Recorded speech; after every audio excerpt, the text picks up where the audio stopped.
With Liquor Barn, you can shop your favorite bourbon, that perfect bottle of wine, or discover something new.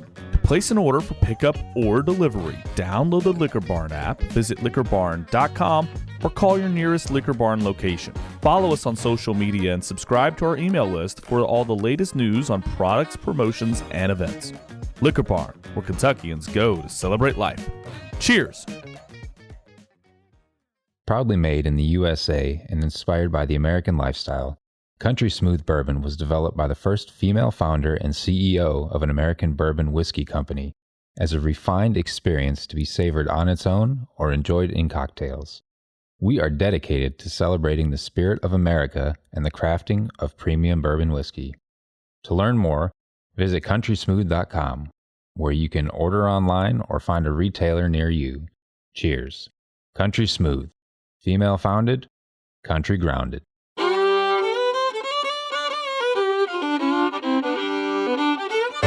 Welcome to the Bourbon Life Podcast, your source for all things bourbon. Join your hosts, Mark and Matt, as they drink and review bourbons, share news about upcoming events, interview the who's who in the bourbon world, and, most importantly, bring you along for the fun of living the bourbon life. Now, here's your hosts, Mark and Matt. All right, everybody, welcome back for another episode of the Bourbon Life Podcast. I'm your host, Mark, and with me, as always, live in the Bourbon Life studios tonight is my good friend, Matt. Matt, how you doing over there, man? Hey, Mark, I'm doing great, man. How about yourself? I'm doing really good, man. I've been looking forward to this show probably for about 6 or 7 months because we've been trying to get this put together and make it happen, and we finally got to make it happen. So I'm really, really happy. So I don't want to waste a lot of time tonight, man. I just want to jump right in. But before we do that, of course, I want to thank all of our sponsors of the show. We really appreciate their sponsorship.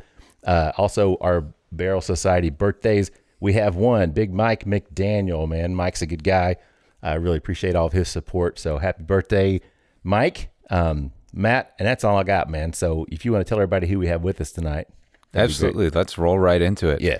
We have joining us this evening or this morning or whenever you're listening to it on the Bourbon Life Podcast, the star of Discovery Channel's hit series Moonshiners and the owner of Tim Smith Spirits, Mr. Tim Smith. Welcome to the Bourbon Life Podcast.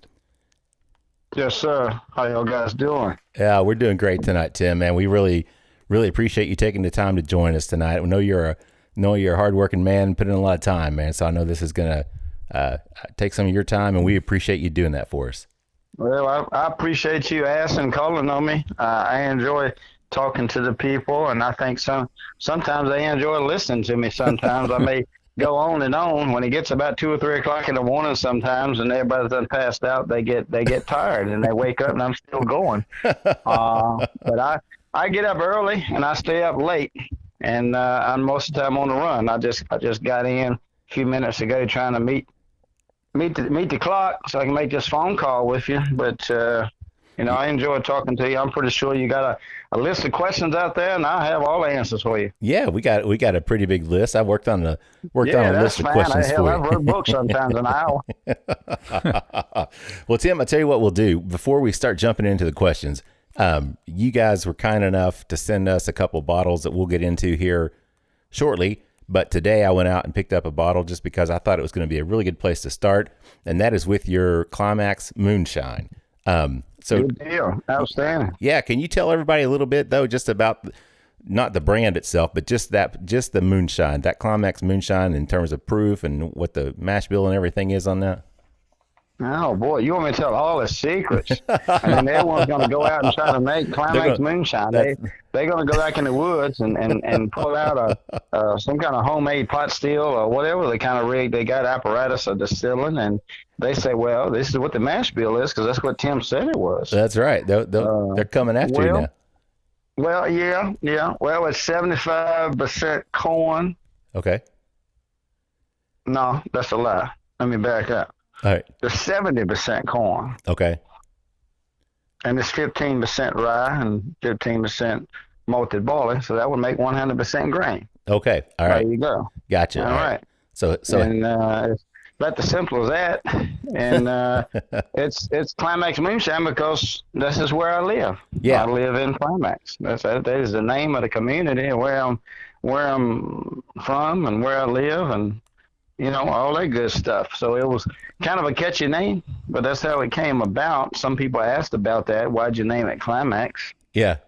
Just trying to get a representation of the region of where it come from. I don't know why they don't call it Lynchburg whiskey, but they call it Jack Daniels, Yeah. So they named it after the person. But, think about it. In my time when I come along just 8 years ago going legal, it was difficult to put Tim Smith on a bottle because Tim Smith was an outlaw 8 years ago. You're right. So Yep. it was kind of difficult to do that.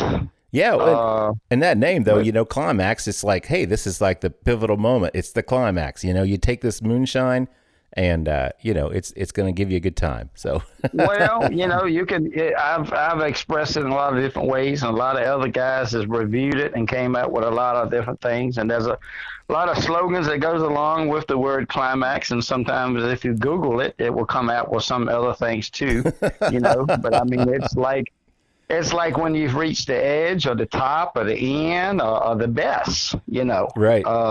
But in this period of time, there was actually a place, it's a place in a locality and it's a community.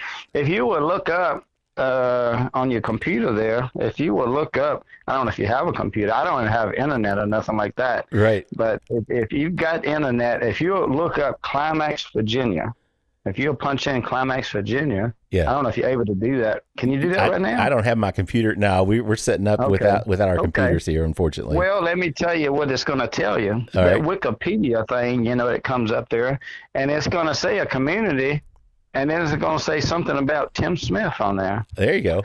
And then it will talk about the Climax Moonshine going legal out of this community here. Yeah. And but that was the legal name. Now, back in the day, illegally, a lot of people ask me about the recipe because everybody, when they talk about making alcohol and they start making it illegally or legally. Now, legally, people talk about the mash bill. That's like what you write down on a piece of paper, and that's the legal document, the formula for this legal label, Right. But when you're in the backwoods, it's more of recipes or ingredients or just basically what's in it, Sure. what did it come from and that kind of thing. And, when I was growing up, we just made straight corn and we made straight fruit liquor, from different peaches and apples and plums and cherries and, just whatever that we could get to ferment, and sugar, Right. We use sugar. Mm-hmm. Right. It was a basic thing, but we really never ever wrote anything down, same as, I don't want to tell my age so much, but, we didn't have cameras, we didn't have computers, we didn't have any of that stuff. Right. And my dad always says what counts is what's between your ears. Sure. He says you write it down and somebody will steal it or you'll lose it. Yeah. But he said if you memorize it and put it in your head and you know what you're doing, you don't have to worry about it. Well, that You sounds. always got it. Yeah. You carry it with you all the time. You ain't got to say, well, I forgot that piece of paper. Right. Or I forgot this or that and the other. Well, if you don't know it, then you don't got it. Right. That's all it is to it. And we made straight corn for years and years. And it was once upon a time we had to go down to the mill. We went to the old grist mill, water-powered grist mill, to get our grain. And they did not have enough corn. And the miller, he says, I can pitch you in some other things to make it work. And my dad looked at him like, what's wrong with you? Like, what you talking about, Jane? This ain't what we've been doing this for years. Why don't you have this corn, Yeah. And I forgot what the excuse was, but we needed so many pounds of corn. I think was getting about 600 pounds or something like that. Well, wow. And I think he only had about 400. So my dad said, well, that ain't going to work, because we run those 800-gallon submarine steels. Right. And just to run one of them, you need about 800 pounds. It's a 800 gallons, so you need 800 pounds. Okay. And so to complete that mash bill that we would call it legally, we had to come up with something. And this is how the malted barley and the rye came into the picture during that time. The guy says, well, let me pitch in a couple of 100 pounds of this rye, and let me pitch in a couple of 100 pounds of this malted barley and this and that. May not even had malted barley. It might have just been ground up barley, I guess, because, when you malt it, the grain has to be sprouted and dried before grounded. Right. But during this period of time, I'm pretty sure it was not malted. It was just ground up barley. So we got a barley, which is more like for horses and stuff. And anyway, we came up with the 600 pounds. And we mashed it in, and we did our thing. And when it came out, my dad was so excited about it. It tasted so good. And that is how that ingredients bill came about. Oh, okay. So as time went on, about 10 years later, which my dad died at 82, and that's how the TV show came about. When my dad passed away, up until that period of time, my dad wasn't too fond of going out and talking about what we was doing, why we was doing it, and where we was doing it at, because if you did, you was going to jail. Right. So why would you do that? You just don't do that kind of thing. So he was kind of against that a little bit. But once he went away, and I got the opportunity to make this TV show to try to tell my story, that's when I submitted that formula to the government, to make Climax Moonshine. Gotcha. And that is the formula. Okay. And because it was a mix like that, it came out to be a good ingredients and good base. And if you have some in front of you, we do. hopefully you're able to taste some of it. Yeah. And you'll see what I'm talking about. But it's not all about just the recipe now. So don't get confused. A lot of people get confused on the recipe and the ingredients. Just because I told you it needs 70% corn and 15% rye and 15% malted barley, and that's it. Well, there's a lot of variables. There's your water, your temperatures, how you ferment it, how long you ferment it, how you cook those grains, how you do a starch conversion, and when you get down to it, how you distill it, and what do you distill it in, and where are you distilling it. All of those variables is going to make it taste. Right. So if you don't have that, if you're not in my backyard and you don't do all those things that I haven't told you verbally yet, because I won't, you won't be able to make Climax Moonshine. You see? Gotcha. So there's a lot of missing elements there, even though I have told you honestly what I wrote down for the government. Well, we appreciate you sharing that with us. And speaking of which, Matt, because we've been sniffing on this for a little bit and got a couple tastes of it. So what do you pick up on this? I mean, this is what we would call white dog. I mean, if you're at a distillery doing a tour, this is what. Yeah, at a distillery, but think about it. You're not at a distillery. Right. And now one other little thing I have to pitch at you. I started drinking this right here when I was 5 years old. Oh, okay. 5 years old. Okay, that's a long time ago. I started drinking this right here. 5 years old now, and I don't know if you have sweet tea or such. You need to have some sweet tea on hand. If you don't, you're actually missing out on a whole lot. Because you know how people, they go to, you can go to mixologist class, you can go to tasting class, you can go to all these classes to learn how to taste and judge and smell different alcohols. And each one of them has a different method of, whether you're breathing out your nose and breathing out your mouth and holding your breath and, clearing your palate with water and no ice and, all of those different things. If you're not doing what I'm telling you to do, if you don't have no sweet tea, you're missing a lot. But we'll have to sign off on it if you don't have any. Yeah, we don't have any sweet tea, unfortunately, with us right now. So, oh God, even though y'all didn't get the memo, no. You're missing the memo.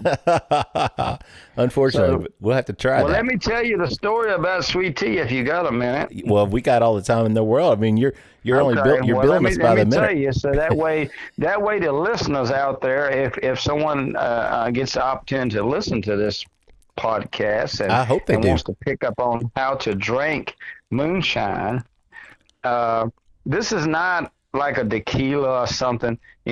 Climax Moonshine, you shouldn't have to hold your breath and shoot a shot back and all that kind of stuff. has a good taste profile. You know, Right. you're going to taste that sweet corn in it, and you're going to taste a little spiciness of that rye, and then it's going to melt away with that malted barley. But if you have some sweet tea, you need to mix this in your mouth and swallow it together. You don't mix it in a glass or nothing like that. And it's kind of a process. You can go to some YouTubes and stuff, and you can see where I'm teaching people the ritual. The ritual of drinking Climax Moonshine, there's a process in that. And it goes back to when I was telling you I was 5 years old. And the reason I started at 5 years old is because I skipped kindergarten. Kindergarten came along about the same time I was 5 years old, and I had the opportunity to start kindergarten at 5 or start first grade at 6. Right. So my dad says, I give you the option. You can start school at 5, or you can just ride with me. We make a little liquor, you make a little money, and I teach you a little bit more than you'll ever learn in the kindergarten in the next year if you run with me. And I'm 5 years old now. Well, I thought it was a pretty good deal. I'm going to make money. Now, back then, we call them green stamps. I still call them green stamps. Yeah. We call them green stamps because you get those stamps, you go to A&P, and trade them. Right. Well, greenbacks, which is green stamps to me, it was a really good idea. So as I was running with my dad, just following along, doing whatever, and I had to try to learn how to carry gallon jugs because that's what we did. I grew up putting this stuff in plastic milk jugs. This is it, because my family in this region, they make a lot of moonshine. Yeah. It ain't no little drip in a quart jar. Right. This is like in 5-gallon buckets.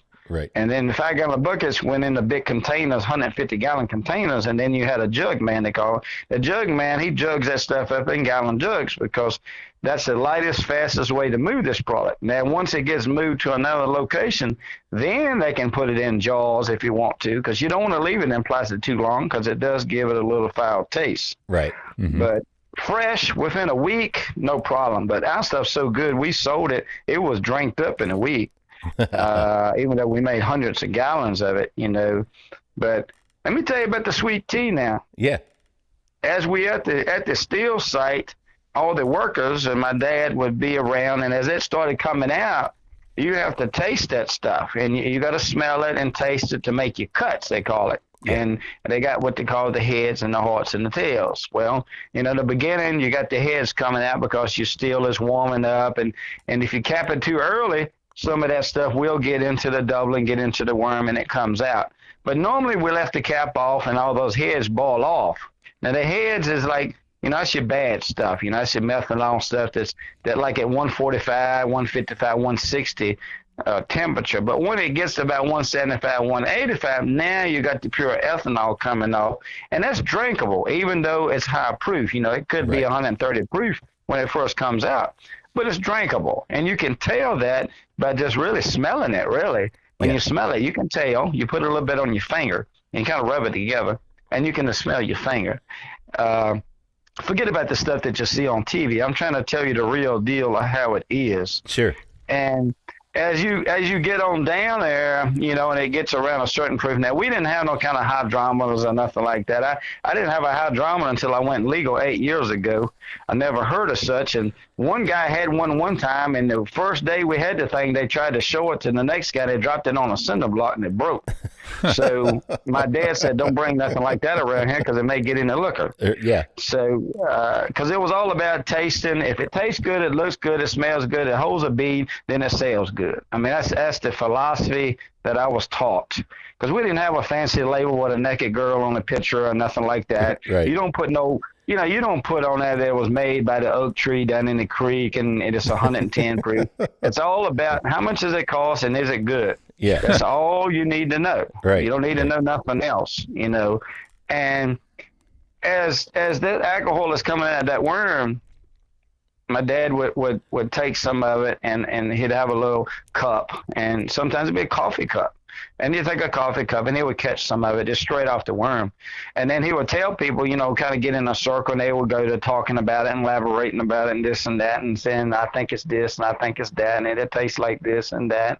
And then they would pass it around to everybody, and everybody would get like a swig of it, and they would hold it in their mouth until everybody had it. And he would want everyone in uniform to kind of swallow a little bit at the same time, and then kind of give your 2 cents about it, he would call it. What do you think about it, like that? Right. Well, I'm 5 years old now, and I'm around guys that's 50 and 60 years old. So there's a big age difference in drinking, and it was too strong for me. Right. I just couldn't see it. I didn't understand, how could someone drink this? I mean, this is like burning me up, Sure. So my mom, I told my mom about it, and she says, well, I tell you what, I will talk to your daddy about this. And she said, I'm going to send you some sweet tea. And I love sweet tea ever since I knew what sweet tea was. Sure. And then this is homemade sweet tea. Now, this is not stuff that you bought at the grocery store. Right. This is homemade sweet tea. And she gave me a little quart mason jar of that sweet tea. And she says, I'm going to tell you what you do. You put some of that sweet tea in your mouth first, and you hold that sweet tea. And she said, now, when that cup comes around, you get you a swig of that moonshine, and then you swallow it. Yeah. And she said that sweet tea will kind of, wash it down. But, in reality, what it's doing is diluting it. Right. But also that content of that sugar and that sweetness and that flavor profile of the tea is kind of neutralizing that alcohol. Well, at 5 years old, I figured this thing out. This is what you got to do. This is what you got to do, right? Yeah. Well, as I got older now, it switched up a little bit. I got a little bit braver. So I got a little bit braver about putting the moonshine in first. Okay. And then I would kind of turn my head a little bit so they weren't looking, and I'd take me a swig of that sweet tea, and then I would be ready to swallow with everybody else. Yeah. So today, this is what I preach to people. You put some of that moonshine in your mouth, a little bit. You don't have to put a whole ounce and a half. If it's a half ounce, maybe you're a small person. Right. You ain't got a big mouth, whatever. You just put what you're comfortable with in your mouth, and you hold it, and then you take some sweet tea behind it. And when you put the sweet tea in, you kind of let it mix a little bit. Let it mix just for a second. You maybe even swish it around like you're cleaning your mouth or something. Yeah. And you swallow it. You're going to get a total different taste profile, and it blows people away. I do this all over the world, everywhere, and people have no idea what it is. And you cannot do it by putting it in a glass and mixing it. A lot of people say, well, I just make a cocktail, and I put it in some sweet tea. No, it doesn't work that way. It's about temperature, Sure. Because, alcohol, you measure at 60 degrees, and your body temperature is 98.6. Right. So there's a lot of difference right there. There's a lot of difference. And then the difference is when you mix that sugar profile of that water tea in there with the moonshine, it does something different to it, and I'm not trying to get too technical about it, but it really is something special, and I really think everyone should try it. Well, I'll definitely give that a try, Tim. I appreciate that. I didn't realize that. Like I said, I just went out and picked up the bottle today because I thought it'd be fun to start with that. So we'll definitely... Well, I'm glad you did because, everything starts as clear, like you call it, white dog. Even the bourbon in Kentucky, a lot of people don't even know how it gets brown. A lot of people don't know all the legalities, all the illegal part of making bourbon or whiskey or a moonshine or any of that stuff. There's a lot of difference when you're talking to liquor makers, whether or not they're legal or illegal. Right. And I tell you, I learned this a whole lot. In the last 8 years, I've become a PhD here in going to trade shows and meeting with other distillers. Sure. And the difference I've seen is there's not many people in the legal business has been in the illegal business. Right. That's what I learned. There's a lot of people in the business. You go there, there's 2,000 SKUs. There's 800 people at a trade show. Say I'm in Orlando, Florida somewhere. And you got all these people pay big money to go to these trade shows, and they're trying to market their brand, and they're trying to sell their product, and they're trying to get listed and all that stuff. And when I start talking to them, they start talking about stuff that I have no idea what they're talking about. So I really try to don't talk too much because they don't know what I'm talking about. Right. Yeah. Yeah. You know, because I grew up in the backwoods of distilling. I didn't start in a legal distillery in the beginning. You know, it wasn't until this 2013 I was in Lebanon, Kentucky with Steve Beam. Now that was my first day of a legal distillery. Yeah, that's awesome. We'll talk about that some more in the second round. But real quick, let's talk about, Matt, the flavor profile on the moonshine that you're sipping on there. What are you picking up on it? The nose has got that real good sweet corn to it. Yeah, it does. And the rye really comes across too. I really like the way the rye's coming across. I get that fresh baked bread, and especially on the palate, I think the rye really, really shines through. It's like nice toasted fresh bread. The corn's there. Yeah. It's like I pick up almost like a little bit of banana or something smooth on the far end of it. Nice. On the finish too. I definitely get that sweet corn, man, all the way through, and that rye spice kicks in even at 15%. That, you know, it shines through on the palate, man, and you can really feel it and taste it. But then there's a sweetness, I agree, that comes back. It wasn't coming across as like banana to me, but man, it's great. I mean, this is really something, and this is something, Tim, you know, you're talking about mixing it up with tea and stuff, but this is one, you know, a lot of people think moonshine, it's not something you're going to pour it into something. You're going to mix it with something, but this is a moonshine I think you could sit and just sip on. I mean, for me anyway. Matt, what do you think? Yeah, I agree. Yeah, definitely. So Tim, real quick, I mean, you guys your family's been doing this or had been doing this for years. I mean, like 3 or 4 generations. Is that right? Yeah, long time before me, anyway. Yeah. So this was something you just obviously. I've been in it. You know, I mean, I'm pushing almost 50 years in the business now myself. So it's been a long time before me. So I mean, we weigh over 150 or something. My dad died. He was 82. And he was in it, you know, most of his life, about 60 years or something. So, we probably 150, 200 years. I have not went back into, you know, trying to research it. I mean, I don't see why I need to, but a lot of people want to know how many years back. But, I mean, I don't know. You know, every day we learn something. I mean, I'm still learning, even though I've been in it for a long time. Yeah. Every day I learn what makes a difference. And just like when you was explaining some of those tasting notes of the grain bill, this is something that I've learned also for some of those first timers out there. You need to have your grain freshly ground right when you're going to mash in. Yeah. I learned a lot of guys, you know, especially the guys that's at home and got a little pot still in the basement or whatever. They, you know, it's a weekend thing, and they said, well, I'm going to make me a batch next week. And they go and they buy some grain that's already ground up. You know, it's already a powder. Yeah. And they sit on it. Well, then they couldn't get it done that week. Something happened or whatever. And they sit on it a couple of weeks before they actually mash in with that grain. And then, you know, then it's another week for it to work off. And then we're looking at 4 weeks by the time they get around to distilling it. And I've seen over the years, I've learned that the longer you keep grain open, then the least of the taste profile you're going to get from that grain. Your characteristic kind of loses. Gotcha. So what we found is to grind it as the latest as you can as you're going to mash in. So we do the same day. We grind and mash the same day. Okay. So that way that grain, when you open it up, you don't lose any of that freshness, and it goes straight into the water to start fermenting on the same day. And you don't lose the freshness of the grain. Right. Yep. That makes perfect sense. I've learned that. Now you can keep the grain as long as you want to, as long as you keep it good and dry. You can keep the grain for months. Yeah. You know, we keep grain 6-7 months at a time before we actually get to it because of, you know, different than harvest time. Now we grow our own grain too. We don't buy anything. Okay. So we're self-contained farm distillery.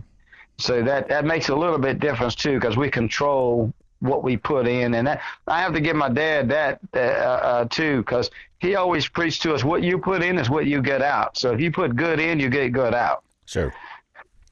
Yep, that makes perfect sense. And this moonshine is it's a prime example of that philosophy, I think. So I'm a fan of it, Tim. It's something easy to drink. It's enjoyable. It's sweet and spicy. So. You keep on. I'm drinking now. We'll listen to this podcast in about 2 hours. The more you drink, the better it gets. Oh yeah. Well, I tell you what we'll do. It's just like you heard the old saying that exercise makes you look good. Yeah. But moonshine makes you look good also. Your choice. That's right. Your choice. I agree with that. The more you do, the more you drink, the better you get. I agree with that. Well, Tim, I'll tell you what. You can do both, or you have your choice. Yeah. Well, we're at the end of our first session here already.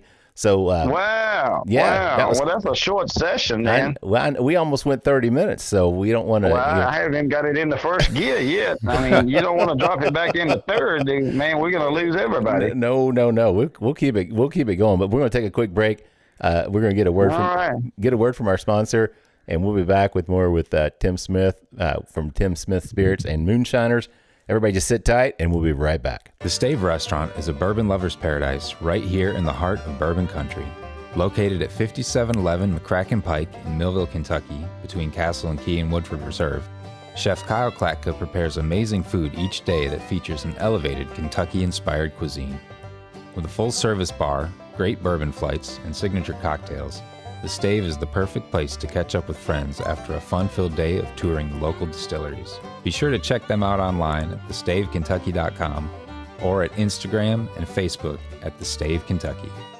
All right, everybody, welcome back for round 2 of the Bourbon Life Podcast. I'm your host, Mark. With me, as always, live in the Bourbon Life studios tonight is my good friend, Matt. Matt, how you doing over there, man? Hey, Mark, I'm doing great, man. Just excited to be back for session number 2, and let's waste no time getting right back into it with the star of the Discovery Channel hit series Moonshiners and the owner of Tim Smith Spirits, Tim Smith. Welcome back for round number 2. Hello, guys. What's going on? I thought we lost him. I was like, because we got just I was trying to find out what y'all doing. Where you going? Y'all keep taking breaks. Y'all must be getting paid about an hour or something. That's what it is. So we just want to extend it out as long as we can. So we're taking our time here. So Tim, this round we've got the Tim Smith Southern Reserve Rye Wood Fired.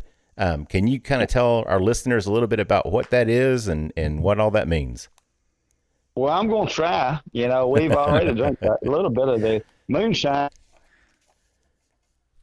beginning. So all we did was we changed as they call it legally, the mash bill a little bit, and we got 95% rye and 5% malted barley in there. So we just changed up the mash bill a little bit, and then we made it.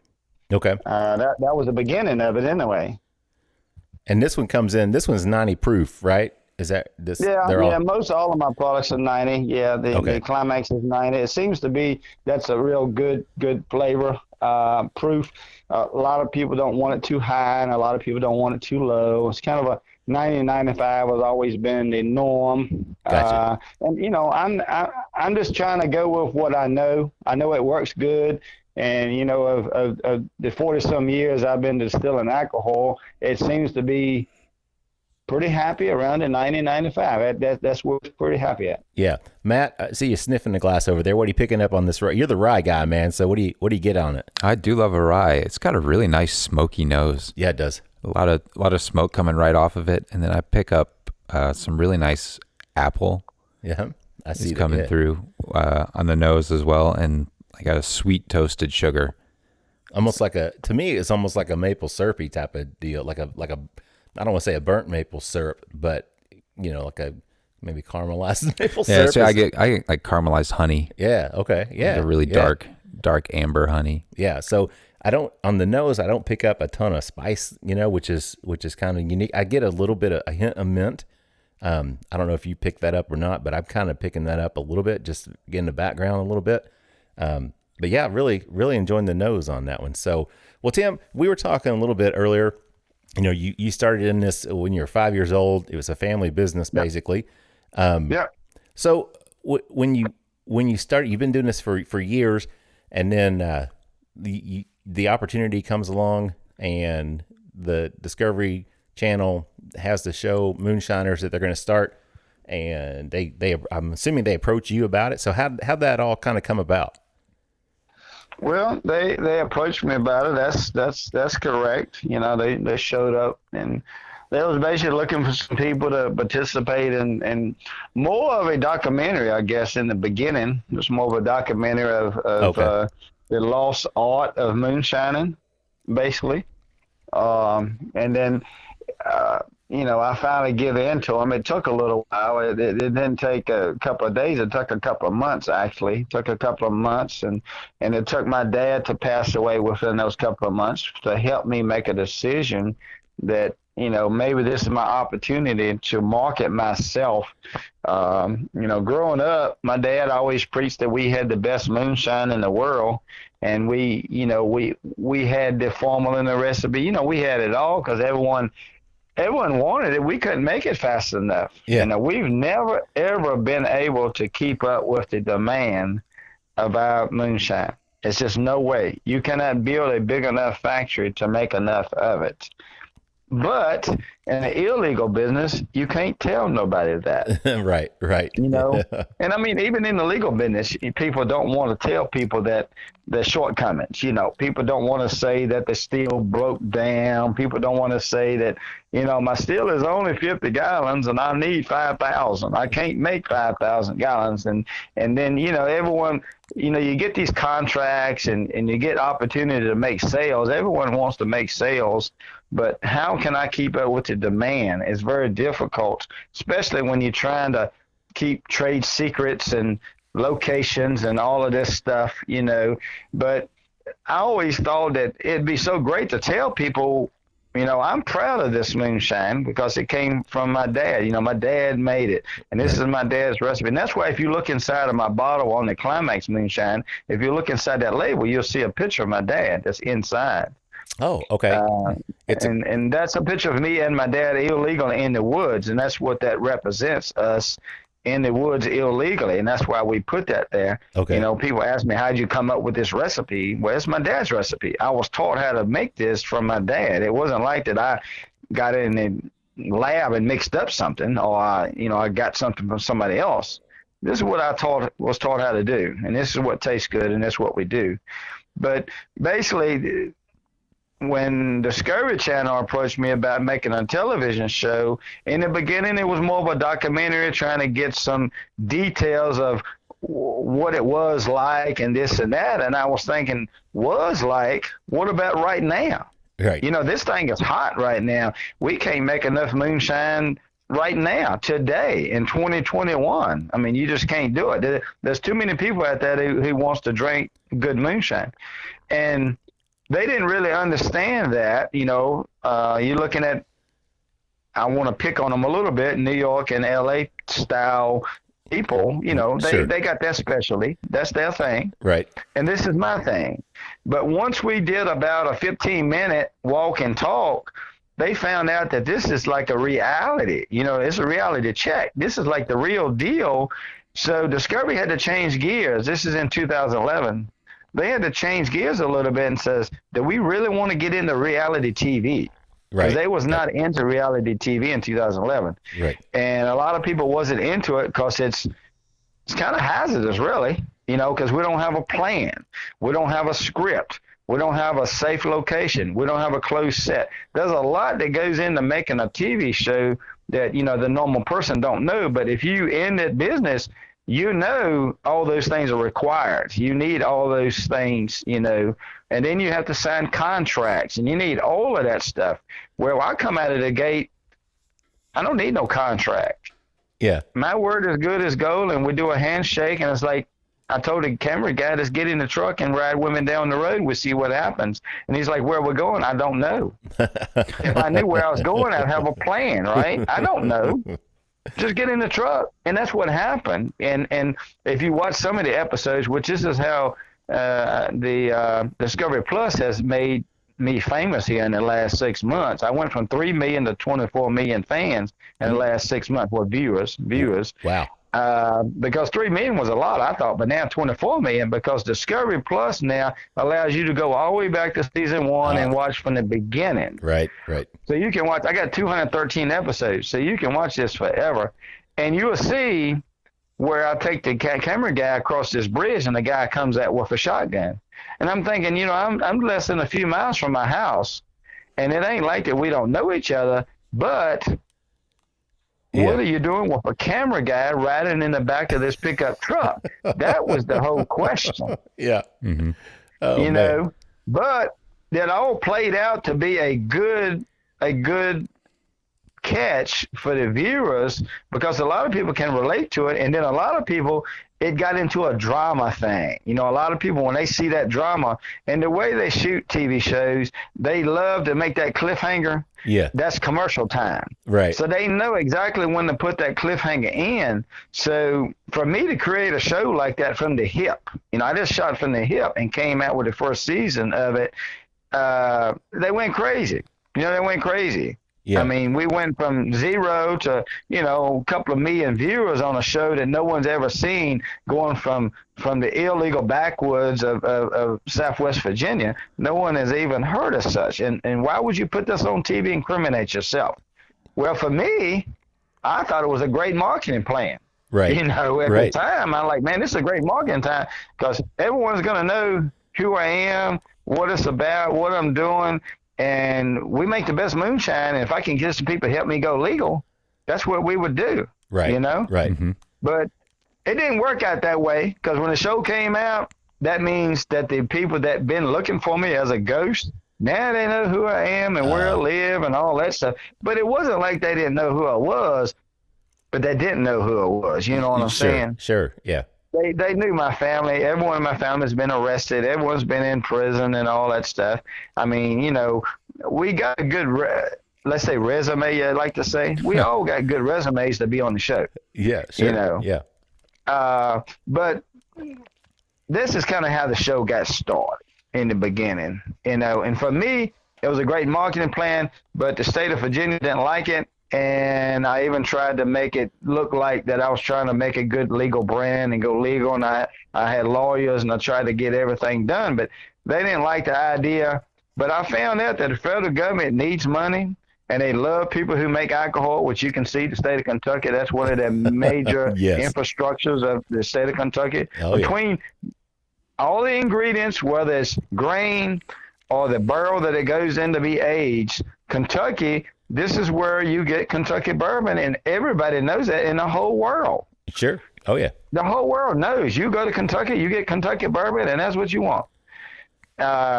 So this kind of how we get into, getting started legally in Kentucky. I got run out of the state. We started legally with Steve Beam there in Lebanon, Kentucky in 2013. Yeah. So my first bottles, if someone gets some of my first early bottles, they came out of Lebanon, Kentucky. And that was, legal bottle. Limestone Branch, right? Limestone Branch Distillery. Mm-hmm. Yeah. And that's how we got started with that. And, it took me a long time before I had thought about doing anything, aging anything. And even today, I still have not, I'm not going to legally say that, but I have not come out with putting anything in a barrel and sitting on it for 4 years because I like to work today. There's no tomorrow. And there's no promise you're going to be here tomorrow to open that barrel. Right. So I'm wide open all the time, and I'm always coming out with a plan to make things better, faster, easier. It's kind of a man thing if you want to get into it, Sure. Because everybody has something that's better, faster, stronger, and longer, and whatever, right? And I felt like that we could do the same thing with whiskeys, and that's how we got into rapid aging. We got the wood-fired whiskey out there. And you got some rye whiskey there in front of you and some bourbon. And we use that rapid age process in that. And we found out that if we age the wood, let me back up a little bit. You know how some people will take a piece of furniture and it's not antique, but they make it antique? Yeah, sure. Yep.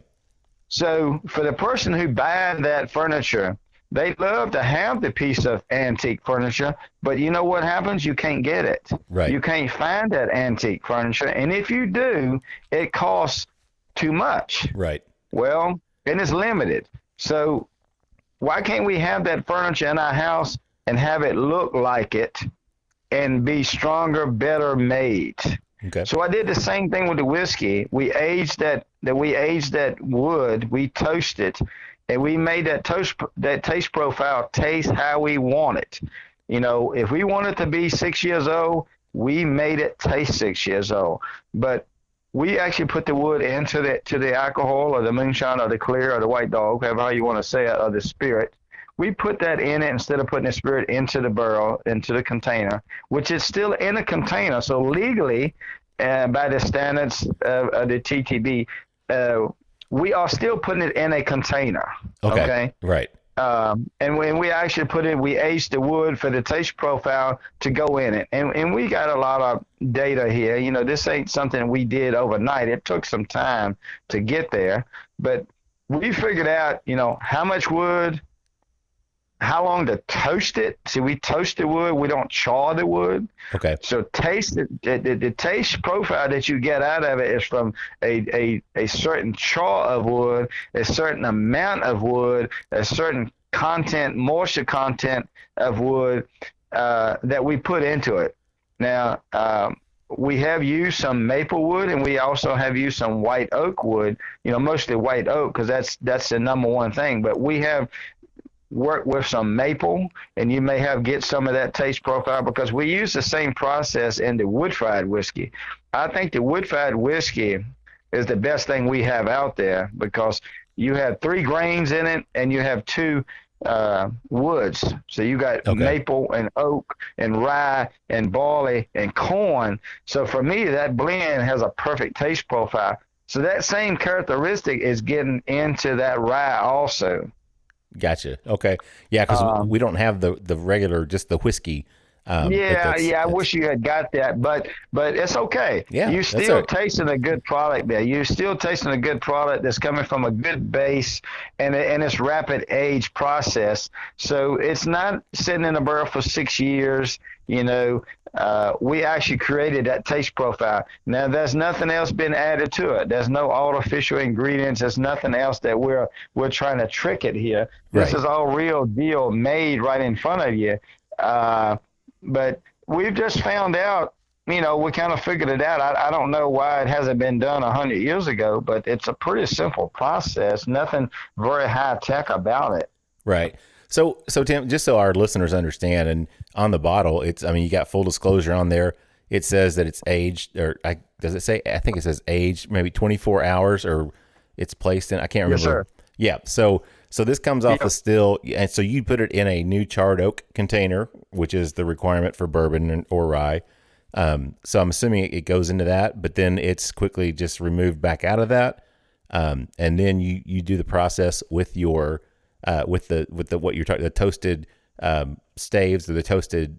Right, we're doing the toasted staves, and one thing about when you do a toasted stave, you can call it a stave, but it's actually, for me, it's just a piece of wood, a plank or whatever, because it doesn't have that curve to it. You know, it's not a stave that comes out of a barrel, and the big difference in a straight 4-corner piece of wood, you toasting all sides of it.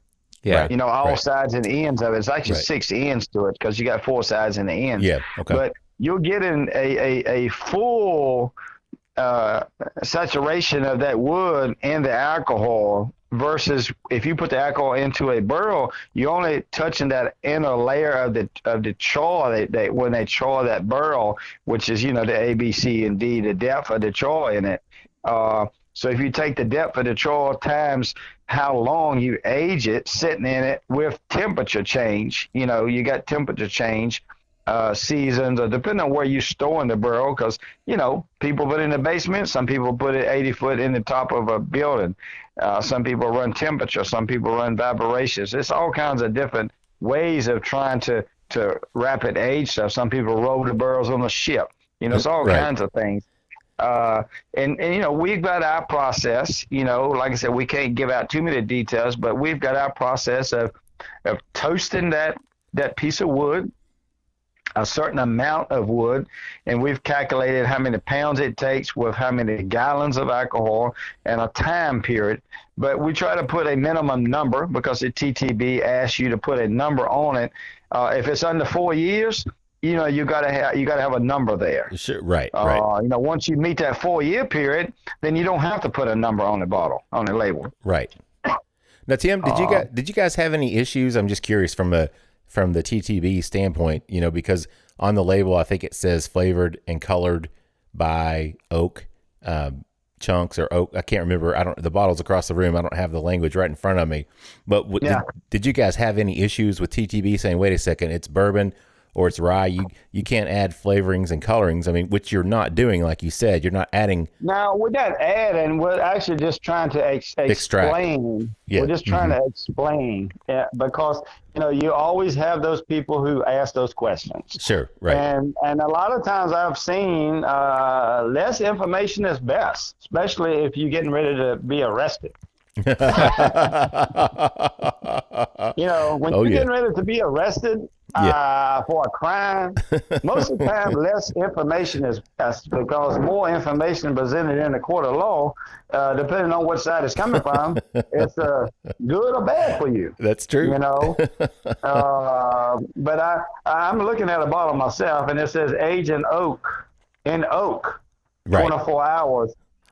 Colored and flavored with barrel grade oak chips. Okay, right. So you got to look at that when we say they chips. It's actually a piece of wood here. That is a barrel grade. So it's been charred. It's a white oak grade. So this wood is equivalent to the wood that you can make a barrel container from, but it's not been cut in that curved configuration. Right. It's not been charred. When it was put together, it's been toasted on all 6 sides as a straight, flat piece of wood. Okay. And that's, we're trying to express that. And, anytime anyone legally, and there's a lot of people out, any brand, when you get to the TTB, there's a lot of questions out there that can come up that some of them will be simple, some of them can get very confused.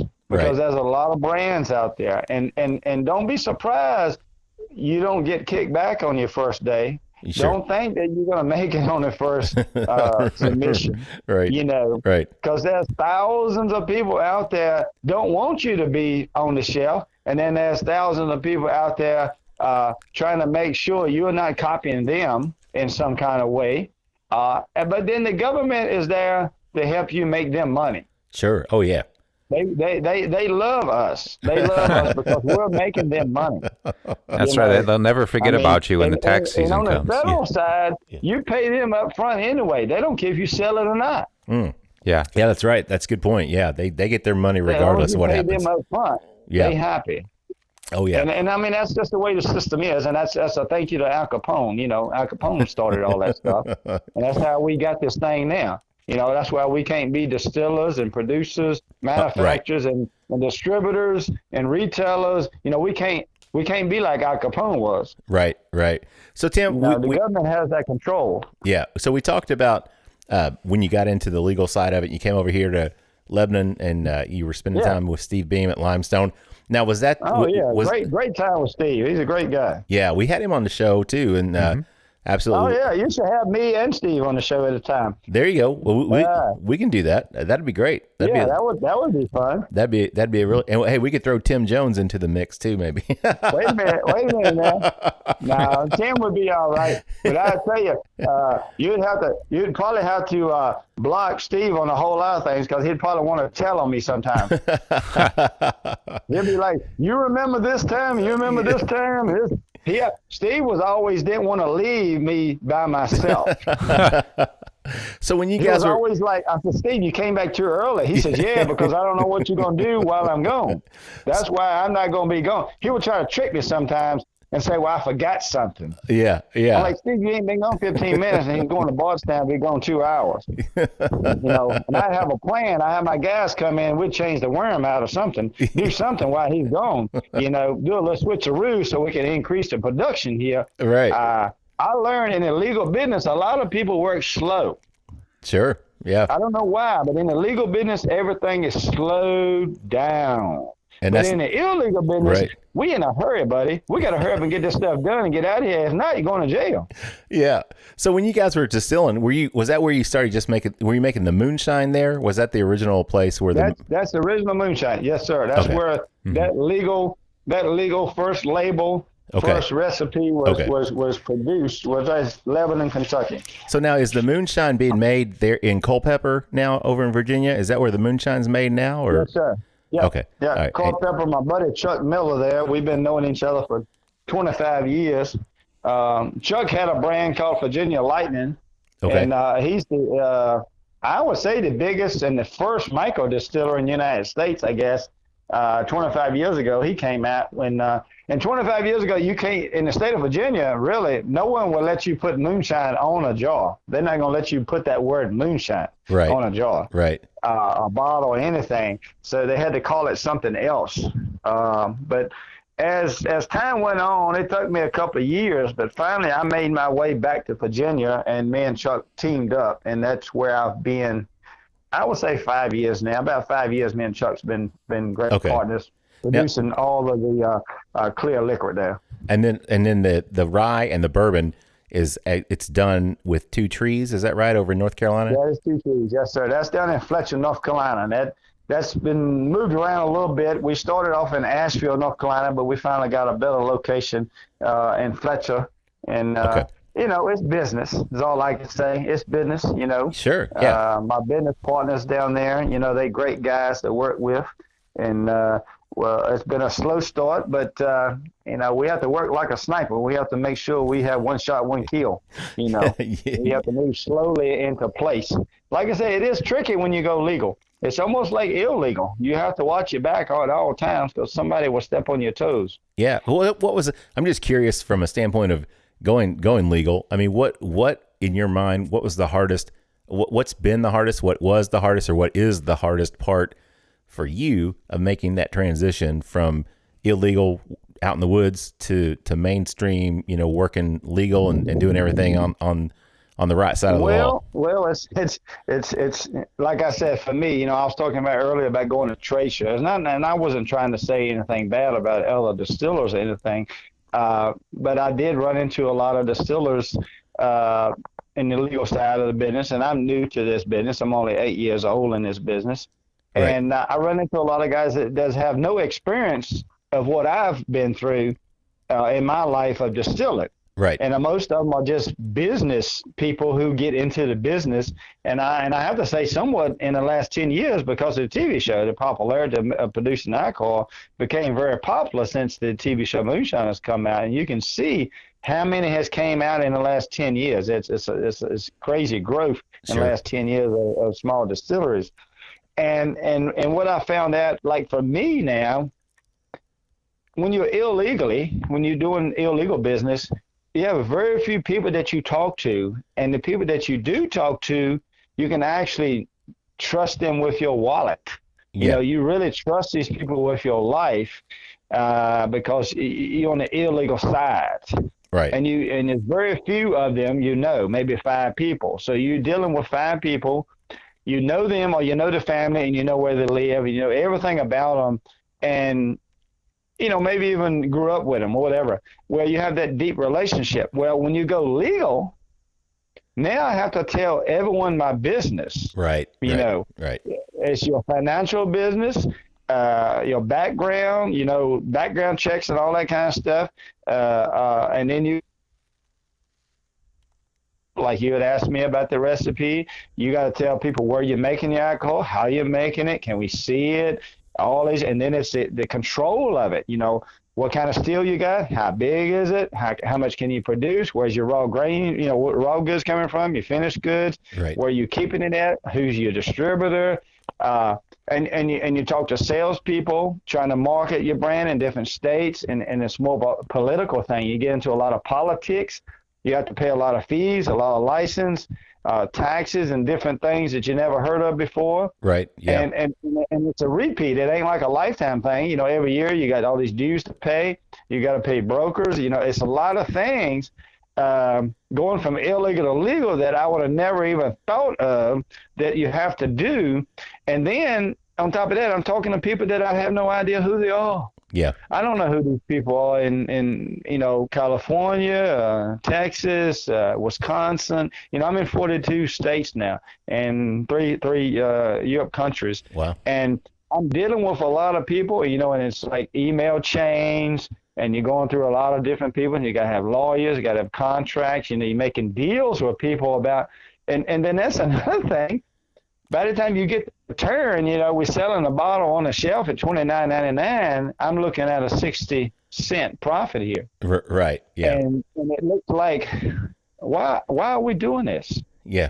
Yeah. Why are we doing this if we can't make but 60 cents off a bottle, and you got a couple of other people making a couple of dollars off the bottle that don't even know who they are? Yeah. They just run through companies handling paperwork, and they're making a couple of dollars off of it. So that is hard sometimes to kind of swallow, Sure. But now I can understand how some of the legal brands have got so big, and actually the quality has lowered.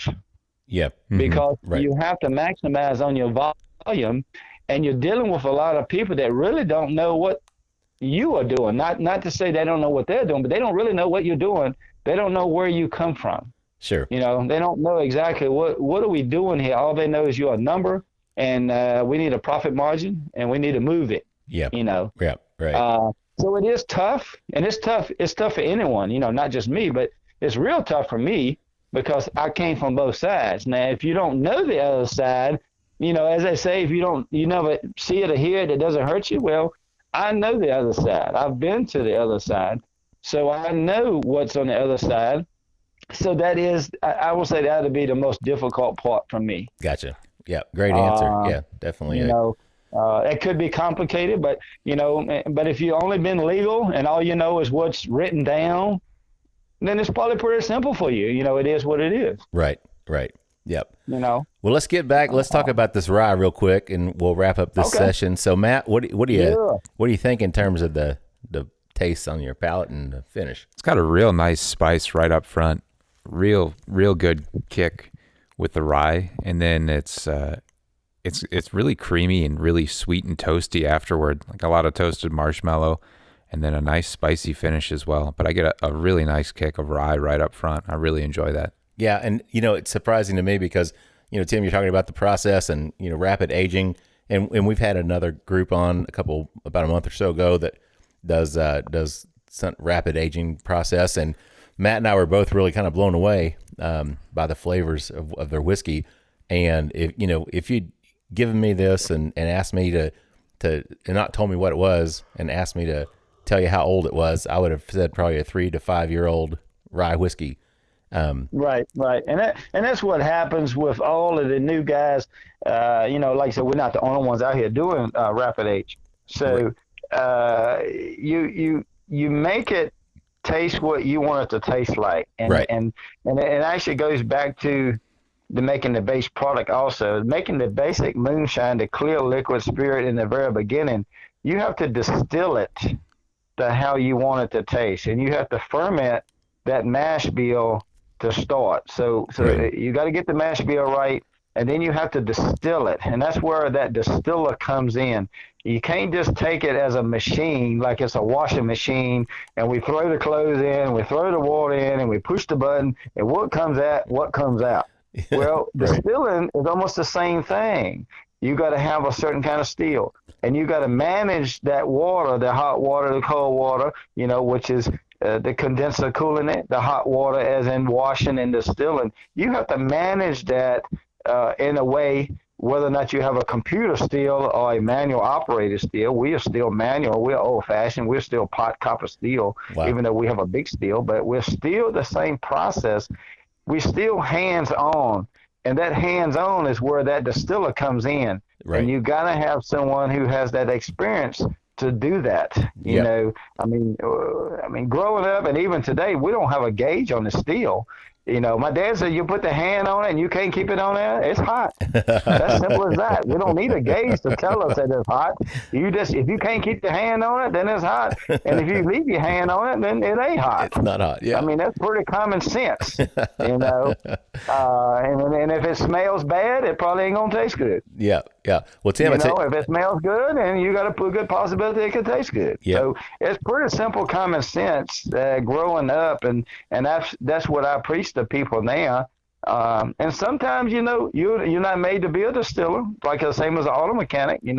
If you're a mechanic, you're a mechanic, but you can go to school for 4 years if you want to, but you still may not be a mechanic. Right. Yeah, that's true. So distillers are the same way, but I see that a lot of the new distillers that I've met with the new companies, they more depend on computer type stuff. Sure. They go to more, formal classes, and they get a crash course on something. In a couple of weeks, they go to a class for a couple of weeks. You know. Oh yeah. And you really need a couple of years. Yeah. It's almost like going to college. We all go to college. You get a 4-year degree. You came out. You got a certificate. But do you have 4 years of experience? You had 4 years of experience of going to school, how to learn how to do something. Right. So now we need 4 years of practicing what you learned. So give me 8 years now. Give me 4 years of that. Then give me 4 more years. Now give me 8 years. Maybe we're going to get there. But where you learn most is by making a mistake. Yeah. Oh, I agree with that. You learn more from making a mistake. If you get to F, you make the mistake. Yep. Then you learn something. Yep. But if you get an A+ every time, then you just know how to memorize that step right there, and you know the answer. Yep. But can you feel it? Can you taste it? Can you do it in the dark? Yeah. Well, Tim, I tell you what, it's probably a good place for us to take a break for round 2 here, and we'll get a quick word from our sponsor, and we'll come back. I'll be right here when you come back. That sounds great. We're going to take another break real quick, get a word from our sponsor, and we'll be back with more with Tim Smith from Tim Smith Spirits and Moonshiners in just a second. Three Chords line of whiskeys embody the spirit of creativity. The whiskey is a true collaboration between producer and composer Neil Giraldo and master blender distiller Ari Sussman. The 3 Chord team of expert blenders, coopers, and sensory professionals have developed a multi-step process they call Perfectly Tuned Taste. This process begins by carefully selecting the finest bourbon and rye whiskeys from Kentucky, Tennessee, and Indiana, and then blending them together. Find out more about the whiskeys and distribution in your area at www.3chordbourbon.com. All right, everybody, welcome back for the third and final round, which is kind of sad to me because I think we could maybe do 5 or 6 rounds of this tonight, possibly Matt. But everybody, welcome back. And, of course, we're here in the Bourbon Life Studios with my good friend Matt. Matt, how you doing over there, man? Hey, Mark, I'm doing great, man. How are you? I'm doing really good, man. This is a lot of fun, man. Yeah, it is. This is what I hoped that this show for the last 6 or 7 months that I've been looking to get this done. This is exactly what I wanted it to be, man. So I could not be happier. Exactly. And we've got a guest that is delivering for us yeah. over here. So we've got the star of Discovery Channel's hit series, Moonshiners, and the owner of Tim Smith Spirits, Tim Smith. Tim, welcome back for round 3 of the Bourbon Life Podcast. All right, I'm back on round 3, man. I tell you, y'all going to have to up your game. Maybe we need a 10-round show or something, like a boxing match. We got to go 10 rounds. But we don't want to knock them out on the 3rd round. We just want to keep rocking and rolling. That's right. We got to keep everybody on their feet for the 10 rounds, and somebody can TKO at the end of it or something, maybe. Well, the name of the show, and I've been on TV for a long time, we've got to keep the attention. We don't want you to run to the bathroom. Right. We want you, I can't wait. I can't go to the bathroom because I'm going to miss something. That's right. We need a cliffhanger here, Tim. What kind of cliffhanger you talked about that earlier. We need a cliffhanger, so everybody holds on with us. We got plenty of cliffhanger. Oh yeah. So all right. So this round we have poured up the Tim Smith Southern Reserve Bourbon, wood fired. It's the same concept. It's 90 proof. But you can tell everybody about this one, Tim. Go ahead. Well, we make all our products the best that we know how, and we have. The legal part of it is everyone talks about the mash bill. How does it start with the mash bill? And that is correct. You got to start with the mash bill before you can get to distilling and to bottling and tasting and drinking. So this is more of a wheated bourbon. You know, it's got more wheat in it. It doesn't have the rye in it. Okay. It does have malted barley, but we do meet that requirement, 51% corn. So, you know, it's majority corn, and then we got the wheat. It just about hits it about even, and then we got the malted barley. And, you know, again, if you look at the label, it is not a 4-year bourbon. Right. It's not aged 4 years. And the detail that goes into trying to create a label, a lot of negotiating with the TTB to get some of the wording correctly, Right. so we can put it out there. You know, we're not trying to trick nobody. We're just trying to put something good that tastes good in a bottle. And, you know, if you like it, you enjoy it. And I think if you try it, you'll like it. Yeah. Well, Matt, what are you picking up on the nose on this one over there, man? The nose has got a lot of caramel. Caramel, my favorite. I get a lot of caramel right on the nose. Yeah. And then I get a little bit of that smokiness too, almost, that you talked about with that rye. I don't know if you're getting that, but it kind of comes across to me. But definitely that caramel is there. Should I say vanilla too? I get pecan. Do you really? Yeah. Get some It's nut. like, Okay. Yeah, some nice pecan, some nice toasted. No, there's a softness from the wheat too, like a nice sweet softness Right. coming across, I think, from the high wheat content in it. Yeah. And this is, Tim, this was 51 corn, right? 51 corn and 45 wheat, right? That's right. That's right. Yeah. So this is, you know, because I'm used to drinking ryes that are 51% rye. So I call those the barely legals, because they're just at that 51%. So this one's a barely legal bourbon because you hit that 51% mark, right? So Well, you know, legal is legal. that's exactly right. Yeah, it doesn't matter. But honestly, Matt, have I don't know that have we done a 51? We have? Okay. I was trying to rack my brain to think of where we've done one or if we've tasted one before. So I wasn't sure if this was the first that we've done or not. So Tim, you know, we're talking about the process and talking about the wood that goes into the distillate. And can you talk about that? Because, you know, we talked about it going into a barrel 24 hours, and then you put the wood that you guys have toasted into that distillate, but it's out of the barrel. So how long does that process last? Do you have a specific time frame that those wood, I don't want to say chunks, but they're not really staves either, but how long is that wood in that distillate for usually? About 24 hours. Oh, Yeah. It's actually about 24 hours. That's about it. oh, Wow. okay. So it's not, okay. All right. I didn't know if it was something like you run it through the barrel and then you take it out and then you put it in another container and you add these wood chips or the wood staves. No, it's about 24 hours. That's just, you know, and then you know, there's some other things as like temperature control and stuff like that. Right. Motion control. You know, there's a lot of other things that we like to kind of keep to ourselves. Sure. And you know, we've actually figured out, you know, some timing, some temperatures, the amount of wood, the weight, the moisture contents, the toast, the time of the oven time that is toasted. It's not charred with a live fire. It's more of a heat temperature transfer. Sure. So all of those characteristics we've kind of measured and figured out, you know, to create a taste profile and color, you know, because when you're looking at bourbon and tasting bourbon, a lot of times all of that comes in. You know, you got the taste, you got the look, and you also got the nose. Mm-hmm. So all of those things, and then, you know, you got the taste on the front, you got the taste on the back of the palate. Right. So all those characteristics, you know, whatever you do, like I said, my dad always says, what you put in, what you get out. So all those things that you put in to develop and build this taste profile, it all counts. Everything you do counts from the very beginning of when you plant the corn to when you cut the corn, when you grind the corn, when you mash it, when you distill it, and then as you age it, as you bottle it too. All those variables goes into that bottle, and that's what makes us, you know, different. It's not saying that we're better than someone else, and we're not trying to be a 6 or 8 year old bourbon out there. Right. We're just putting something in the bottle that tastes good, and hopefully someone's going to buy it and enjoy it. Yeah. Well, I mean, so far I've been enjoying everything that we've had, and you know, just when you see those age statements and you think, wait, what is it possible? I mean, the coloration looks, you know, it looks like a mature bourbon. It looks like a mature rye. It tastes, the rye for sure definitely tasted that way. The bourbon smells like a mature bourbon. So yeah, I'd say you guys got it right. So how'd you get hooked up with the guys down in North Carolina? Was it somebody that you'd gone searching just to find a partner, or did they come to you, or how'd that come about? Yeah, I had to go out searching. Like I said, it goes back to the rapid age of the wood-fired whiskey process in the very beginning. We started with that before we got into the rye or the bourbon.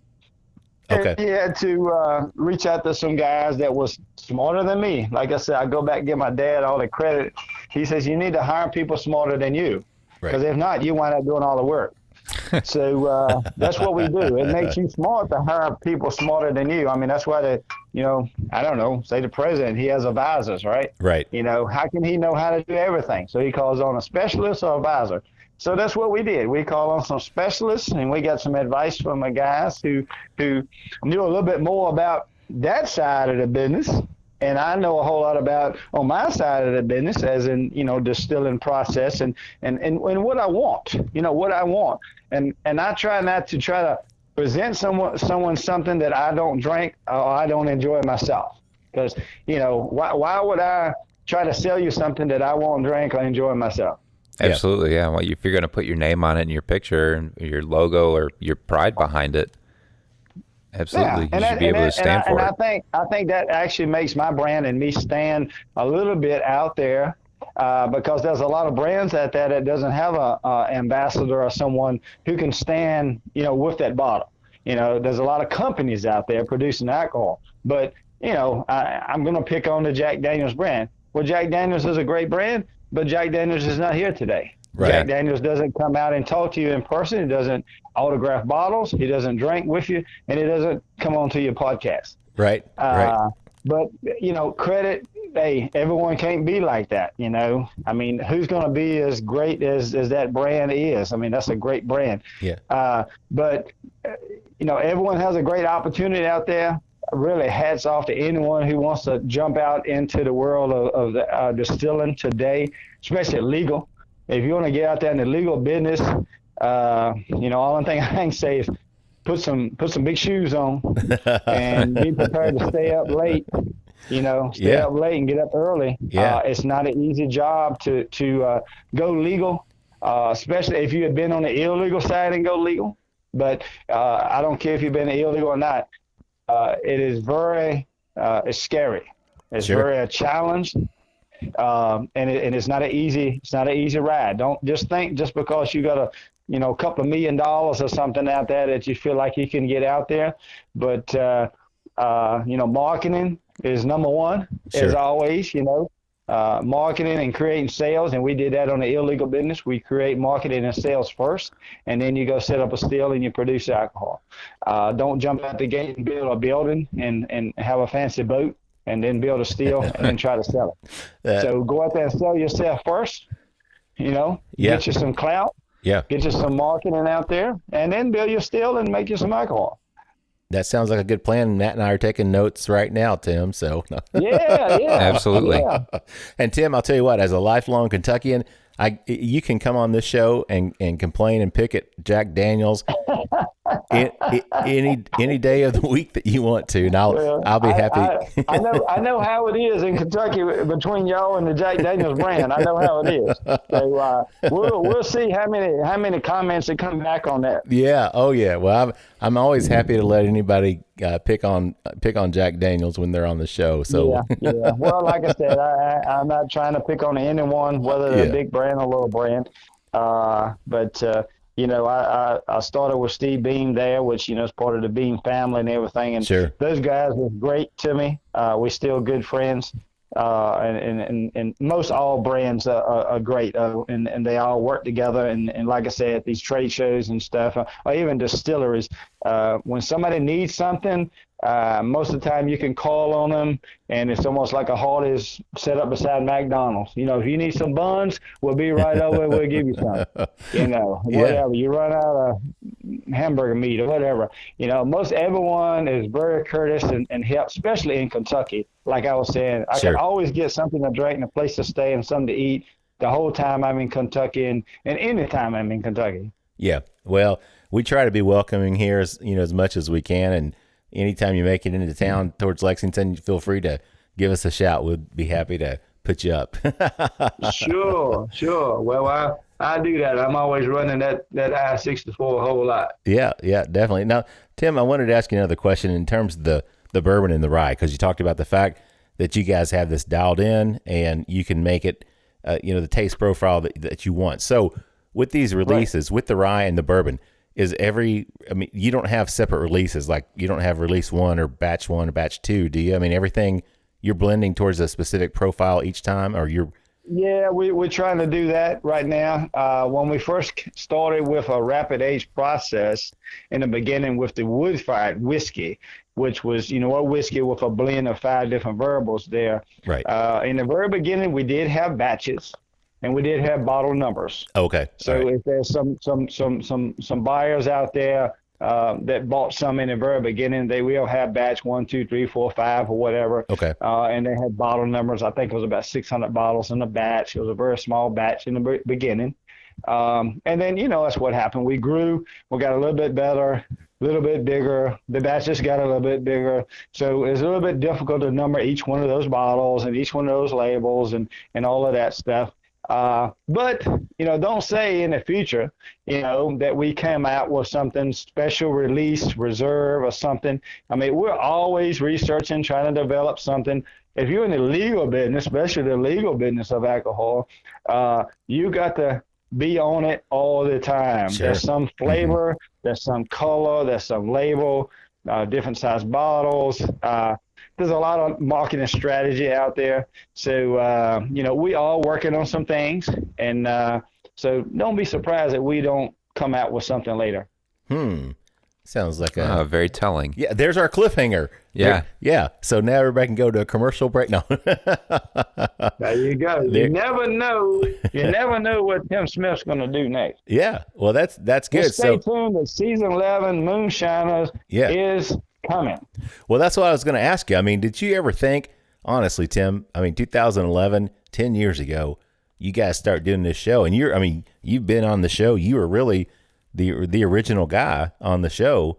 Did you ever think back then that this would go on for this long? No. I was lucky that I made it to season 3 because I was trying to get myself a legal brand on the shelf and had got run out of the state of Virginia into Kentucky. Yeah. And I just knew for sure the show was going to end and I'd wind up on the news somewhere.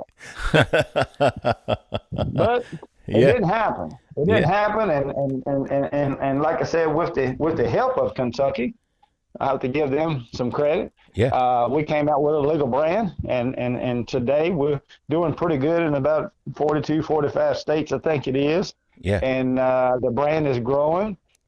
Tim is still on national TV after 11 years now with the Discovery Channel, and we're shooting like the game show, I like to call it, the Master Distiller Show, where we're bringing new distillers, and some are legal master distillers from other legal distilleries that's on the show competing with each other. Sure. So that show has grew a lot of viewers. The whiskey business that I went out, which is kind of on the profile of like Bar Rescue and stuff like that, was out rescuing some of the distilleries. That kind of show was out there. It's all about marketing. So, again, I'm trying to preach to some of these new guys that's trying to come out behind me. You got to market. You got to stay up late. You got to get up early, and you got to take every opportunity that comes to sell. Because if you don't sell nothing, you don't get no one to open that bottle and taste it, then you don't get a repeat buyer. Yeah. Mm-hmm. Now that whiskey business show, just real quick, because I really, really enjoyed watching that. I thought it was great. Yep. And you were going around helping a lot of these. Some of these were, there were families that had owned a distillery or they inherited a distillery, and kind of in a position where a lot of them didn't really know what they were doing, and you were there to go and really help them out. That's what happens in this business. It's kind of like, you see the other guy playing golf and you say, man, I want to go get me some golf clubs and I'm going to get me a golf cart and I'm going to get all the tools I need to go out there and play a game of golf. Well, they get out there Well, they can't hit that ball like Tiger Woods. Right. Right? They can't do it. We got the best equipment. We got money. We got everything we need. We got the green. We got the weather. Everything is just right. Why can't I hit that ball? Well, you didn't start playing when Tiger Woods started playing. Yeah. You waited 40 years before you got started. And you can't do this overnight. So, you can't give up. You can't give up. But this may not be for you. I try to tell everyone in the beginning, this may not be for you just because it looks good on TV or it looks good at your neighbors doing it. It may not be good for you. You may need to be something else, maybe, airplane pilot or something, you can do something else, enjoy life. Yeah. But it was a great show for me. I just love helping people. I love talking to people. And if I can help them, I will if I can. But yes, I am a very busy person. I work 7 days a week for life. And there's not enough hours in the day, and the catch is it's only one team. Right. Yeah. It's only one team out here. I don't have 10 of us. It's only one. Yeah. So it's hard to be in all these places at the same time. Yeah. So I do get jerked around a little bit, but I try to cover them. So now, Tim, you got into this. We talked about it. 5 years old. You're going with your dad. You're doing this. Did you know at that point, after you spent that time with your dad, did you know and say to yourself, this is what I want to do when I grow up? I mean, was it the plan? No, in the beginning, I just did what my dad told me to do. Told me to whip him. I understand that. No doubt about that. When you're 5 years old and your dad tells you get in the truck, you get in the truck. Yeah, hell, when you're 16 years old and your dad tells you. I mean, it was not the thought of doing something illegal, getting away with it, learning how to do something that your dad knows how to do. Right. At that time and period, you don't do that. You're just trying to do the best you can to impress your dad. Sure. You're trying to say, did I do good? I can carry 4 gallons. I can carry 2 gallons in each hand. How about that? That was the thing. My dad could do 6. He could do 6 in each hand. Oh, dang. Which that's called 2 cases. That's 2 cases. A case of liquor is 6 gallons. Right. Wow. That's so when you get where you can carry 2 cases of liquor at a time and put that in the truck, then you're doing something, which that's 12 gallons. You got to take 12 gallons at a time. Because, you're making hundreds of gallons, so you don't want to do one. That means you got to make 800 trips to the truck. Right. Yeah. Right. I mean, you'll get tired of walking. So you figure this out. You figure this out. It doesn't take long to figure that. But I'm going to tell you, I knew how to do all of that. And I learned how to do it all. And when I went to the 1st grade, I knew all the presidents and all the money. How about that? I bet all the other kids. Jackson and Hamilton and Washington. Ulysses Grant. And especially Ben Franklin's. I knew the Ben Franklin, and who in the 1st grade knows that a Franklin is on a $100 bill? Yeah, I'd say no 1st graders, at least back then when we were younger. 1st graders know. Yeah. That's what they call them Benjamins. Yeah, that's right. Yeah. I mean, come on. And then count money. I mean, I could count money back to you. I can give you change back when I was 6 years old. That's something. You go to Walmart today, you can't get nobody to give you change back now. Yeah. You got to look at the computer and see what the digits tell you. Yeah. They don't know how to count money back. Yep, it's sad but true, Tim. That's it that's is. very true. It is. But I understand that's the difference in me being 6 years old and someone is 26 years old today. So was there a point then that you finally said, "Yeah, this is where I'm headed. This is what I want to do"? Well, the principle that was put into me was do the best you can at what you do. Yeah. It don't matter what you do or what you want to do. I don't care what it is. You do the best you can. You put. So that's what I have did, and everything I've did, I've tried to put all I can into it and be as straightforward as I can and put all the energy I can into it and always get a good return. Yep, definitely. Well, we're almost at the end here, Tim, of round 3, which I hate to say because I've had a lot of fun. You're gonna have to change this show and have you're gonna have to have like a marathon. How long can you go?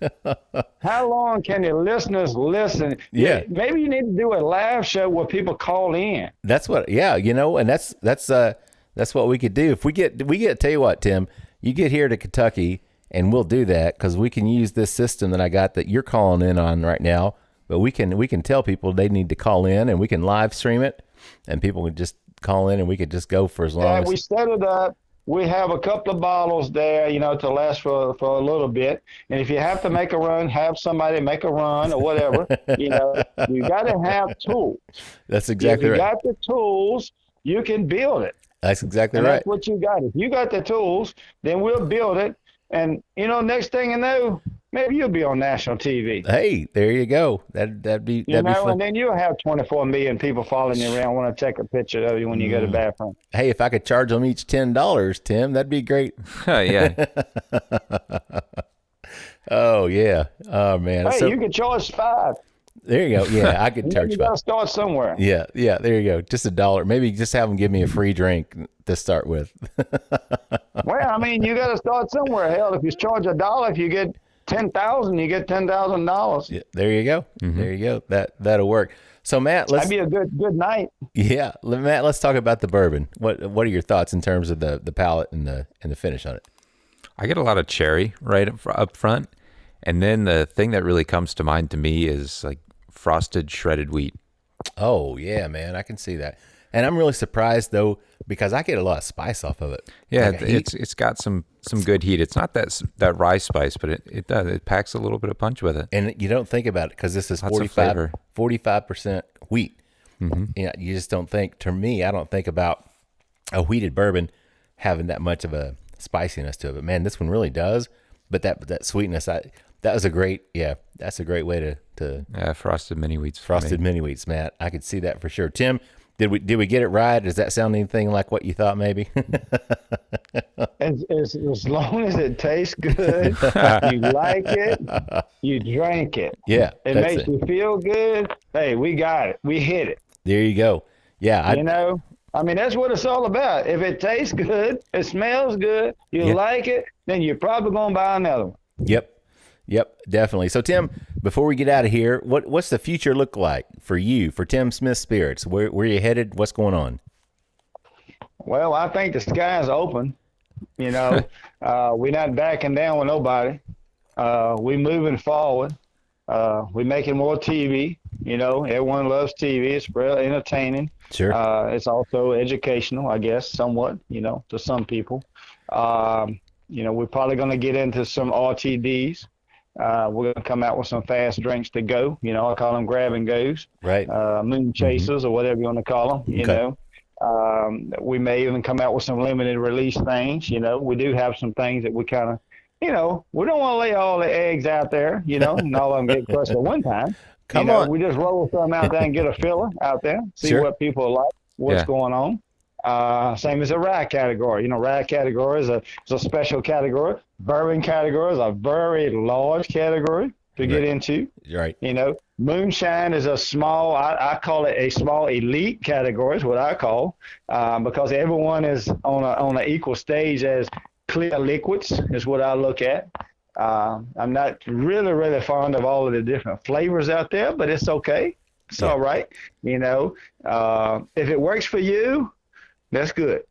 If it's profitable, makes money for you, and it keeps you in business and pays a light bill, hey, that's great. Yeah. But I'm always open to ideas, opportunities.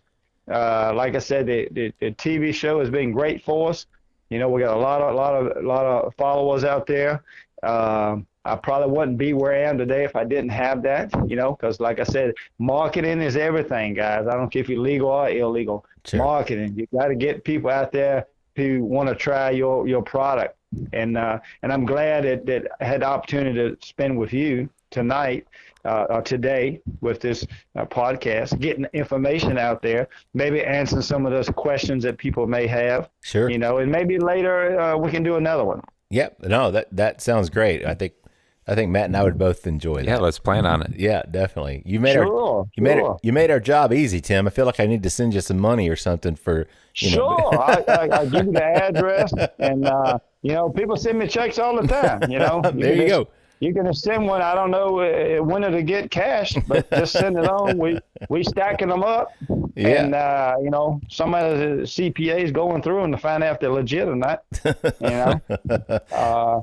Anytime I can help you, you call me, and we'll get it together. All right. Well, we appreciate that very much, Tim. And I know earlier you mentioned your distribution. You said, I think, 42, 43 states, something like that? Yeah, I think it's 42. It goes up and down, Okay. One day you get one state, next day you lose a state. I don't know whether or not they get tired of me or I don't pay the taxes or something, or the license fee or whatever. But, one day it's good and next day it's down. I don't know. Yeah. But we having a good time in it. We really appreciate all the states that we are in and all the distributors and everyone has been helping us along the way. And if you're not a distributor, then give us a call. Yeah. Maybe you want to be a distributor. Yep. Yeah, definitely. Now, if you we got a good product. It sells. People love to drink it. I enjoy drinking it. I drink it with a lot of people. I've been drinking it tonight. So, we're just having a good time with it, and I think everyone else does too. Yeah, and everybody can find you guys because you've got Climax. You got a website for that, and you've got a website for Tim Smith Spirits, correct? Yeah, we got Tim Smith Spirits. You got Climax Moonshine. You got Tim Smith Moonshine. I mean, the old Google thing out there. If you just punch in Tim Smith Moonshine or Tim Smith Climax, Southern Reserve, Right. you'll find me. You'll come up with it. Yeah. Maybe, come visit us at the Culpeper Distillery. We having a big event this weekend on Saturday, August 28th. If you want to come out and have a good time, we'll be there all day, sign some autographs, sell some bottles, do some drinking, have some music. Yep. And, just come back and visit me if you want to see me this weekend. That sounds like a great time. Tim, we really appreciate you being with us tonight. Any final thoughts before we wrap it up here? Well, don't forget to see me on Discovery Channel. Yeah. Moonshiners. There you go. Matt, before we close it out, man, anything you want to add? Tim, thanks for taking the time to sit down with us tonight. It's been truly a pleasure, so we're really appreciative of it. Thank you. Yeah. Sure. I hope you enjoyed it. I hope you learned something. If not, then get on the internet and find out and tell me all about it. Well, Tim, we appreciate your time, and I appreciate your patience getting all this together. It took us some months to get this worked out, but I'm glad that we finally did. It's great to get to meet you, and I've been a big fan of the show, honestly, since you guys started. It's great. Yeah, love it. So we appreciate it. I look forward to getting to meet you in person, hopefully one of these days soon. Thanks. And with that said, I'm going to wrap it up. I'm going to send us home with our tagline, which is, may your glasses always be full, and may you keep on living the bourbon life. Thank you for joining us for this week's episode of the Bourbon Life Podcast. Our mission at the Bourbon Life is simple: to share our passion for all things bourbon with you every week. And we'd really love to hear your thoughts on how we're doing. You can find us on Instagram and Facebook at The Bourbon Life. You can also contact us by email at thebourbonlife@gmail.com. And you can always find us on your favorite podcast platform. If you have a moment, we'd love it if you would rate us and give us a review. So until next week, we hope your glass is always full and that you keep on living the bourbon life.